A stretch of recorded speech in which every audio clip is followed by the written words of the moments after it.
ಕೆಲವರು ಯಾವಾಗಲೂ ಚಿಕ್ಕ ಪುಟ್ಟ ವಿಷಯಗಳಿಗೆ ಕಿರಿಕಿರಿ ಅನ್ನೋದು, ಅಥವಾ ಎದುರುಗಡೆ ಇರುವಂಥ ವ್ಯಕ್ತಿ ಚೆನ್ನಾಗಿ ಮಾತಾಡ್ತಾ ಇದ್ದರೂ ಕೂಡ ಅದನ್ನು ಸಹಿಸೋಕ್ಕಾಗದೆ ಅದರಲ್ಲೂ ಕೊಂಕನ್ನು ಹುಡುಕೋದು, ಅಥವಾ ಅವರು ನೇರವಾದ ವಿಷಯಗಳನ್ನೇ ಮಾತಾಡ್ತಾ ಇದ್ದರೂ ಕೂಡ ಅವರನ್ನು ಗೇಲಿ ಮಾಡೋದು, ಅವರಿಗೆ ಹೇಗೆ ಅಪಹಾಸ್ಯವನ್ನು ಮಾಡಿ ಅವರನ್ನು ಒಂದು ರೀತಿಯ ಸಣ್ಣವರನ್ನಾಗಿ ಮಾಡ್ಬೋದು ಅಂತ ಯೋಚಿಸುವಂಥ ಕುಹಕ ಬುದ್ಧಿಯನ್ನು ಹೊಂದಿ ಅದರಲ್ಲೇ ಸಾಧನೆಯನ್ನು ಗೈತಾ ಇದ್ದರೆ ನಿಮ್ಮ ಸಮಯ ಮತ್ತು ನಿಮ್ಮ ಆರೋಗ್ಯ ಮತ್ತು ಅವರ ಸ್ನೇಹ ಇದನ್ನು ಕಳ್ಕೊಳ್ತೀರಾ.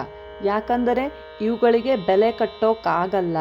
ನೀವು ಮತ್ತೆ ಬೇಕು ಅಂತ ಅನಿಸಿದಾಗ ಇವುಗಳು ನಮ್ಮಿಂದ ದೂರವಾಗಿರ್ಬೋದು ನಿಮ್ಮ ಅಚಾತುರ್ಯದಿಂದ.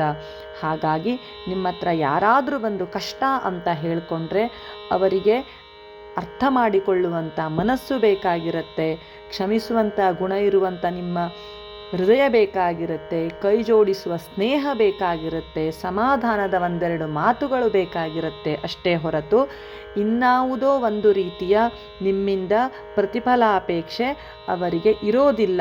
ಕುಗ್ಗಿದ ಮನಸ್ಸಿಗೆ ಆ ಸಮಯದಲ್ಲಿ ನೀವಾಡಿರುವ ಮಾತುಗಳು ಅಥವಾ ಧೈರ್ಯ ಅಥವಾ ಆ ಒಂದು ಮೂಮೆಂಟ್ ಅಂತ ಕರಿತೀವಲ್ಲ, ಅವರಿಗೆ ಅದು ಟರ್ನಿಂಗ್ ಪಾಯಿಂಟ್ ಆಗ್ಬೋದು.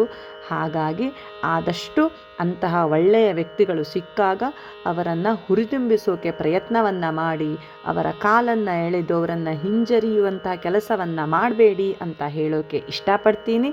ಅದಕ್ಕೆ ನೀವೇನಂತೀರಾ?